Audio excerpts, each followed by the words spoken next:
Donc, comme vous le savez, vous l'avez su dans le programme, je vais traiter dans un premier temps, en première présentation, permettez-moi de vous parler aujourd'hui de ces deux symptômes. Alors, tu l'as dit, Hicham, c'est Hicham El-Berri, que maintenant, on va aborder la thématique Covid à toutes donc les thématiques nutrition, diabète, mais on a ajouté la composante Covid, justement, vu l'intérêt, vu l'actualité, de creuser encore dans les mystères de ce virus. Donc, je vais parler plus particulièrement de deux symptômes, qui sont l'anosmie et la gueusie, qui affectent la majorité des cas des patients atteints du coronavirus. Donc, je ne vous apprends rien. Vous savez que l'anosmie, c'est la perte de l'odorat et la gueusie, c'est la perte du goût. Je n'arrive pas à avancer. Très bien. Donc, je vais traiter dans un premier temps le pourquoi de l'anosmie. Il faut comprendre pourquoi plusieurs équipes, plusieurs chercheurs s'intéressent à cette composante, à ce trouble gustatif et trouble olfactif qui est l'anosmie et la gueusie. Ensuite, je vais aborder les principes physiologiques qui sont derrière. Je ne vais pas m'approfondir parce que je ne suis pas une physiologiste, mais je vais dire quelles sont les principales hypothèses qui ont été soulevées par les spécialistes de par le monde pour justement essayer d'expliquer ces troubles liés donc au goût et à l'odorat. Je passerai ensuite en revue certains travaux dans le monde traitant le même sujet, donc anosmie et agueusie. Et après, je vais m'attarder sur les principaux résultats qui ont été trouvés par notre équipe concernant l'étude de l'anosmie et la gueusie chez des patients marocains atteints de la Covid, et puis les perspectives à venir, Inch'Allah. Donc, comme vous le savez, l'anosmie et la gueusie représentent aujourd'hui l'un des principaux symptômes qui apparaissent chez les patients Covid-19. Ces troubles de l'odorat et du goût peuvent précéder des symptômes fréquents de la maladie ou se présenter seuls et donc constituer un outil de diagnostic de cas asymptomatiques. Donc là, l'intérêt en fait de creuser et de travailler sur ces deux troubles donc de l'odorat et du goût. Ceci dit, l'apparition, la nature, l'intensité et la persistance de ces troubles varient d'un patient à un autre. Alors, toutes ces constatations de par le monde ont amené l'OMS à inscrire depuis le 15 avril le symptôme perte de goût et d'odorat à sa liste de réponses à la question « Quels sont les symptômes Covid-19 » Donc, vu l'importance, donc ça a été reconnu comme symptôme spécifique justement à cette maladie, donc depuis le 15 avril par l'OMS. Maintenant, on a besoin de comprendre comment se manifeste et pourquoi ça se manifeste lors de cette pathologie, lors de l'atteinte avec le coronavirus. Donc, plusieurs travaux ont été publiés pour expliquer justement les principes physiologiques de l'apparition de ces symptômes. La première hypothèse est une hypothèse c'est celle du neurotraumatisme qui se produit lorsque l'épithélium olfactif et les neurones sensoriels sont détruits par une infection. Donc là, c'est la première hypothèse, c'est le neurotraumatisme. La deuxième hypothèse qui a été largement donc abordée par plusieurs scientifiques et par plusieurs équipes de recherche de par le monde, c'est celle du blocage mécanique de la fonction olfactive secondaire à l'inflammation, comme ce qui se passe pour le syndrome de la fente olfactive. Alors, ces syndromes sont issus de ont des issues différentes, pardon. Dans le syndrome de fente olfactive, on s'attend à un retour relativement rapide et normal de ce sens, mais cependant, maintenant, quand la cause est neuronale. Bon, bien sûr, la récupération est vraiment très prolongée et avec un risque plus élevé de déficit olfactif et gustatif persistant. Donc, c'est ça la différence lorsqu'il s'agit donc du neuronal avec le blocage mécanique. Donc, ce qui nous ramène à expliquer en fait l'infection. L'infection avec le virus, qu'est-ce qu'elle fait au niveau donc nasal? Le virus SARS-CoV-2 via l'enzyme conversion de l'angiotensine de l'ACE2 donc peut déclencher un état inflammatoire des papilles gustatives linguales et de la sous-muqueuse olfactive, donc ce qui va provoquer un endommagement de l'intégrité des fonctions des cellules des papilles gustatives et des neurones olfactifs, ce qui induit justement, donc par conséquence, une destruction plus ou moins donc, agressive de ces neurones qui sont responsables de la transmission des signaux vers le cerveau.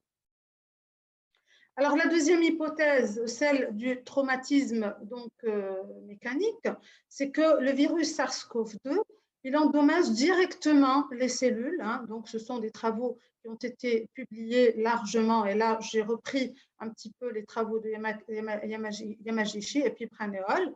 Donc, ça endommage directement donc, les cellules de l'épithélium nasal via le récepteur ACE2. Et donc, l'infection par ce virus se manifeste sur des cellules de type non neuronal, ce qui va entraîner des perturbations olfactives chez les patients COVID-19.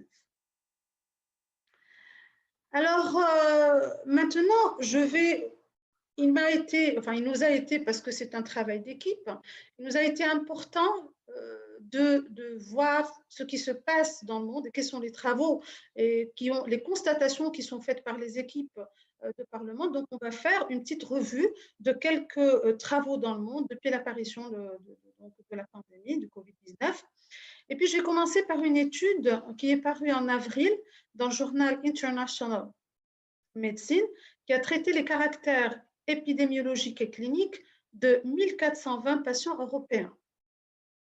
Alors, l'information la plus importante ici, c'est que nous avons une perte de goût, d'odorat, pardon, qui s'est manifestée par 70,2% donc des patients recrutés, et puis donc le goût qui a concerné quand même plus que la moitié des patients. Donc, ce qui veut dire que vraiment, ce sont des pourcentages qui sont très importants en Europe. Donc, ce qui a amené à certains organismes internationaux de dire carrément que la perte du goût et de l'odorat, donc ce sont des signes prédicteurs de l'infection, même si le cas est asymptomatique. Donc, on va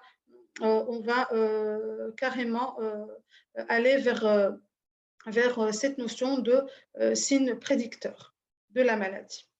Alors, donc, une deuxième étude qui est anglaise, qui est apparue en juin donc 2020, bien sûr, tout est de l'année 2020, cette fameuse année donc, où on s'en rappellera très longtemps, hein, donc de l'année 2020. Alors, ils ont travaillé sur une population justement de 579 patients et 59%. Donc, ça tourne toujours autour de 50, 60, 70% de personnes qui ont perdu ou bien le goût, ou bien l'odorat, ou bien les deux à la fois. Donc là, nous avons quand même presque 60% des patients qui ont perdu cette capacité donc, olfactive et gustative. Alors, une autre étude italienne qui est très intéressante également, donc qui a fait donc l'analyse des signes cliniques et des signes épidémiologiques, donc des caractères épidémiologiques et cliniques et biologiques également, donc sur des patients italiens. Et là, depuis juin, ils sont arrivés à une prévalence de 70% donc de la population testée et qui a eu donc ces troubles, la perte du goût, l'odorat ou des deux simultanément. Alors, une autre étude allemande parue en mai 2020, donc là, Par contre, c'est différent, hein. Nous avons 40%. Le taux est un peu plus faible que les taux italiens et donc anglais, qui sont autour de 50, 60, 70%. Là, on est à autour de 40% de pertes. Alors, ce qui est vraiment intéressant, c'est de voir, c'est que dans tous les articles que nous avons étudiés, dans toute la bibliographie, la revue bibliographique que nous avons faite, au début, avant d'entamer notre projet de recherche, d'entamer nos actions, c'était de voir qu'on ne dissocie jamais les deux pathologies, les deux dysfonctionnements. On parle toujours anosmie-agueusie. On ne trouve pas de papier ou d'article publié qui traite uniquement de l'odorat ou uniquement donc, du goût. Donc, généralement, ce sont deux symptômes qui sont liés. Alors, on va également, donc une autre étude coréenne parue en mai, qui, elle, parle donc d'une perte on est l'anosmie aiguë, hein, donc qui est de l'ordre de, bon, l'anosmie anosmie ou agueusie en fait. Donc voilà, comme je disais tout à l'heure, c'est lié, hein, donc là, dans le camembert, le rouge, donc on a 15,3. Le taux est faible. Il commence à s'affaiblir. En Corée, ce n'est pas aussi important qu'en Europe. Donc là, faudrait peut-être expliquer le pourquoi de la chose. D'accord? Donc, nous avons uniquement 15,3% avec, dans les 15,3%, ce qui est important à savoir, c'est que c'est vraiment très sévère. Alors, l'intensité de cette perte, de ce symptôme, il est très élevé. Alors que lorsqu'on a vu qu'il y avait les 60% d'anosmie et d'agueusie, ce sont des pertes avec une intensité plus ou moins modérée, hein, donc ce n'était pas très très fort. Alors que là, le taux, il est faible, mais l'intensité de la perte, elle est très très très sévère. Alors, une autre étude londonienne en mai qui rappelle la même chose. Donc, nous avons ici, donc, hein, ça montre, ça appuie donc ce que nous avons dit, c'est qu'en Europe, ces deux symptômes sont très très fréquents, alors qu'en Asie, beaucoup moins fréquents. Donc, 86,4% qui ont déclaré avoir l'un des deux symptômes ou les deux symptômes en même temps, avec 11,5% uniquement qui ont une intensité sévère, hein, d'anosmie ou d'agueusie. Alors, une dernière étude, justement turque, donc elle a un petit peu, elle vient confirmer les observations des autres pays. Alors, ce qu'on doit retenir, justement, avec 61,7%, des personnes qui sont pleines d'avoir des pertes liées à l'olfaction, et puis d'autres, uniquement 27,2% qui ont eu une perte liée au goût. Alors, donc, ce qu'on doit retenir en fait de cette revue, bon, bien sûr, on n'a pas tout présenté, il y en a beaucoup, hein, beaucoup de chercheurs, les équipes de par le monde se sont intéressés à ces deux types de dysfonctionnements, à ces symptômes nouveaux apparus lors de cette infection virale.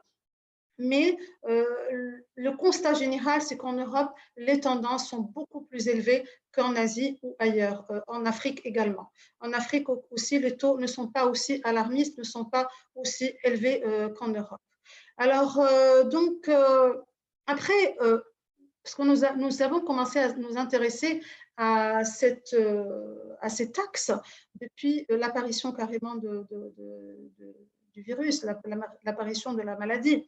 Et donc, après consultation de ces études depuis avril dernier, étant donné qu'au niveau de notre centre, le RDC Nutrition, sous la direction du professeur Agnew, nous avions développé depuis ces dernières années l'axe goût, dans lequel nous avons inscrit plusieurs projets, notamment la détermination des seuils de perception du goût salé, du goût sucré, du gras chez la population marocaine, la réduction du sucre, du sel, du gras dans les aliments transformés, ainsi que certaines études sur le polymorphisme génétique lié à la perception du goût, du gras chez une cohorte de Marocains, donc de Marocains obèses.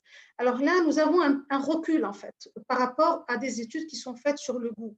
Et nous avons publié récemment l'étude par rapport au polymorphisme génétique lié à la perception du goût de grain chez les obèses et les non-obèses. Et puis, un autre article est apparu sur la le seuil de perception du goût salé chez la population marocaine qui a été récemment publié, et les autres articles sont en cours de publication.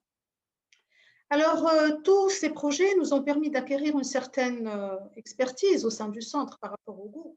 C'est ainsi que nous avons décidé, justement, à partir de l'apparition de la pandémie, de mener une réflexion et des recherches concernant la perte de ses capacités gustatives et olfactives chez les patients Covid-19. Donc, on s'est dit, on aimerait bien comprendre le pourquoi de la chose, voire déjà constater l'état de la chose au Maroc, alors qu'il n'y avait aucune étude qui n'a été faite sur l'anosmie et l'agosie au Maroc. Donc, on voulait comprendre quelle est la situation au niveau du Maroc et puis comprendre le pourquoi de la chose. Alors, nous avons alors mené une étude sur la détermination des caractéristiques cliniques et biologiques des patients Covid marocains en nous intéressant à l'apparition ou non de l'anosmie et de l'agosie. Alors, ces travaux ont été récemment publiés dans Frontiers in Physiology. Et l'article, il est sous presse, donc il va apparaître dans quelques jours, voire dans les semaines prochaines. Alors, d'autres articles sont en phase de finalisation par rapport à cette étude. Alors, l'objectif ici, c'était de décrire les caractéristiques cliniques des patients marocains Covid-19 et d'analyser l'apparition ou non de l'anosmie et de l'agosie et ou de l'agosie. On va voir pourquoi et ou de l'agosie chez certains patients et puis voir la corrélation avec d'autres paramètres qui étaient étudiés, justement des paramètres cliniques et biologiques qui étaient analysés lors de la prise en charge médicale du patient. Alors, pour la méthodologie suivie, donc c'est une étude transversale, descriptive et non interventionnelle qui a été faite sur la base de données qui étaient fournies de 108 patients admis à la clinique Vinci et fournies par la clinique Vinci de Casablanca à cet effet. Je voudrais saisir l'occasion pour, je ne remercierai jamais assez. À chaque fois que je veux remercier professeur Hakel, c'est l'émotion qui précède. Professeur Hakel Jafar, je note avec toute son équipe et toute l'équipe de la clinique Vinci qui nous ont permis d'avoir ces données et puis donc d'être partenaires pour justement faire cette étude. Et donc, on a travaillé ensemble, on continue à travailler ensemble. Il y a encore des données qui sont en train d'être étudiées, donc pour pouvoir comprendre. Donc, le côté médical, avec la recherche, on est en train de, avec les enseignants, donc les chercheurs, plusieurs partenaires autour de ce projet-là, donc qui sommes en train d'analyser les données, essayer donc de comprendre donc cette affection du goût et de l'odorat. Alors, on a recueilli, bien sûr, les informations par rapport aux identités des patients, par rapport à l'anthropométrie et les caractères biologiques et cliniques. Et là, je souligne que les informations, la base de données qui a été fournie par la clinique Vinci, c'est une base de données qui regroupe 70 paramètres recueillis et analysés lors du protocole de prise en charge des patients. Ça, c'est très, très important. Je ne pense pas qu'il y ait, je ne sais pas, je parle sous le contrôle donc de l'assistance des médecins, mais je ne pense pas qu'il y ait une base de données aussi fournie, aussi chargée en information. Donc, on se dit tous que c'est une mine d'or qui nous a permis en fait de recueillir, de sortir, de faire des croisements, de faire beaucoup d'analyses statistiques et sortir avec des résultats qui sont très intenses. Et ça nous a donné encore goût à aller beaucoup plus loin. Donc, pour la section identité des patients, c'était le sexe, l'âge, le poids, la taille, indice l'IMC, et puis l'anthropométrie et l'examen clinique. Alors, dans l'examen clinique, donc, il y a la consommation de tabac, consommation d'alcool, les comorbidités, diabète, hypertension artérielle, dyslipidémie, affection respiratoire chronique, affection cardiovasculaire, et puis la symptomatologie. Dans la symptomatologie, nous avons fièvre-myalgie et on a introduit agosie et anosmie, et puis céphalée, asthénie, fatigue. Alors là, je souligne que pour agosie et anosmie, c'est oui ou non, elle existe, oui ou pas. Donc ça, c'était la première constatation qu'on voulait avoir. Maintenant, on est dans une phase où on veut apprendre encore plus, donc je l'ai noté en perspective. L'examen biologique, bien sûr, glycémie, ferritine, taux des lymphocytes, globules blancs, plaquettes. Peut-être que tout à l'heure, professeur Heikel en parlerait. Donc, beaucoup de paramètres, beaucoup d'analyses qui ont été faites au niveau de l'examen biologique. Alors, beaucoup de résultats importants ont pu être recueillis par les croisements et par l'analyse statistique qui ont été faites par l'équipe du professeur également Barakat, Amina Barakat, que je salue vivement ici. Alors là, ce qui est apparu par rapport, je vais traiter dans cette présentation que la composante anosmie agosie, peut-être dans d'autres, Inch'Allah, dans d'autres événements scientifiques, on pourrait présenter les autres résultats qui sont très, très prometteurs et très intéressants. Alors, donc là, nous avons chez la population étudiée, les 108 patients étudiés, donc nous avons 20,4% des patients qui ont présenté une anosmie avec agosie.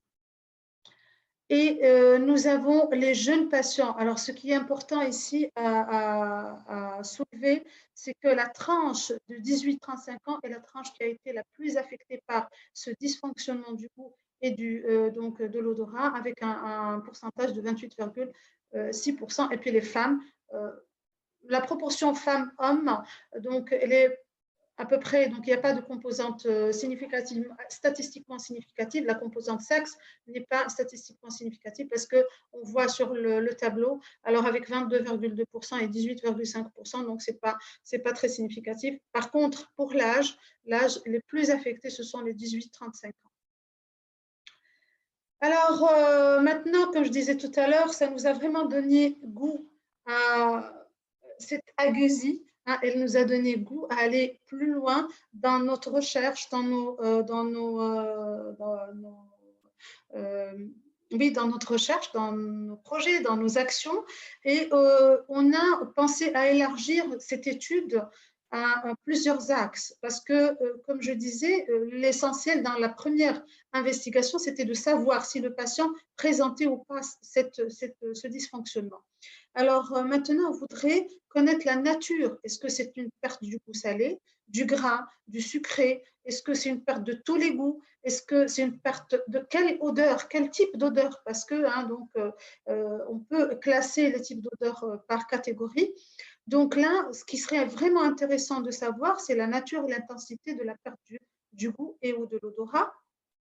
Et pour ceci, nous avons élaboré un questionnaire beaucoup plus détaillé qu'on voudrait commencer justement à utiliser lors de la prise en charge des patients malades. C'est une section qui met, la section D du questionnaire, elle va mettre l'accent sur la nature et l'intensité. Et puis, nous allons pouvoir, si c'est possible, on va voir la possibilité d'utiliser des kits spécifiques. Eux, ce sont des kits, donc bien sûr, ce sont des kits qu'on pourra utiliser avec les patients qui présentent de légers symptômes, qui sont peut-être asymptomatiques, qui sont légers ou là des symptômes moyens, mais pas les cas plus aggravés, non. Bien sûr, donc il y a l'éthique à respecter. Donc c'est uniquement, bien sûr, avec l'approbation du comité d'éthique, je le souligne, on respecte tout ça. Alors, il y a un deuxième volet qui nous intéresse énormément et qui tient à cœur aussi à toute l'équipe et plus spécialement au professeur Mustapha Al-Fahim, que je salue ici, peut-être qu'il en parlera dans sa présentation. C'est l'étude de l'ADN génomique des patients Covid qui justement présentent ce dysfonctionnement. Ça permet d'élucider justement le mécanisme moléculaire derrière ces atteintes de perception gustative et d'odorat. On a besoin de comprendre est-ce qu'il y a un polymorphisme génétique, est-ce qu'il y a une prédisposition génétique chez certaines catégories. Comme on a prouvé justement dans l'étude commune avec justement professeur Al-Fahim, c'est que, qui a été publiée, l'étude dont j'ai parlé tout à l'heure, c'est qu'on a prouvé qu'il y a un polymorphisme génétique donc du gène CD36 par rapport aux personnes qui sont obèses par rapport aux non obèses. Donc il y a un polymorphisme, il y a une prédisposition génétique donc liée à l'obésité, on l'a démontré. Alors, je terminerai. Malheureusement, je n'ai pas appris la citation, mais là, il y a les cachets. Je ne sais pas si vous pouvez enlever les petits, parce que j'ai envie de lire. C'est pour terminer ma présentation sur une note de… Non, c'est pas possible, sur une note d'espoir. Donc, vous la lisez, vous pouvez la lire, mais moi, je peux pas parce qu'elle est cachée avec… donc, j'ai plein de petits écrans qui cachent la citation. Alors, ça parle, donc c'est Edgar Morin, un philosophe qui parle d'incertitude, de beaucoup d'incertitudes qui a été, qui a Je peux lire, Hasna. Oui, je peux lire. Oui, oh, merci. Alors, Merci. Oui. voilà, une des grandes leçons de la crise est que nous ne pouvons échapper à l'incertitude. Nous sommes toujours dans l'incertitude de remède au virus, c'est-à-dire le coronavirus, dans l'incertitude des développements et des conséquences. Alors là, j'ai perdu Voilà. Et des conséquences de la crise. Nous resterons dans l'incertitude de l'aventure humaine. Edgar Morin. Voilà, merci beaucoup, professeur Agnew. Effectivement, ça m'a beaucoup touchée, mais je veux dire que ensemble, chercheurs, médecins, enseignants, paramédicaux, toutes les composantes des sociétés, partout dans le monde, nous arriverons à réduire ces incertitudes et à vaincre ce fléau, Inch'Allah, cette pandémie. Merci infiniment.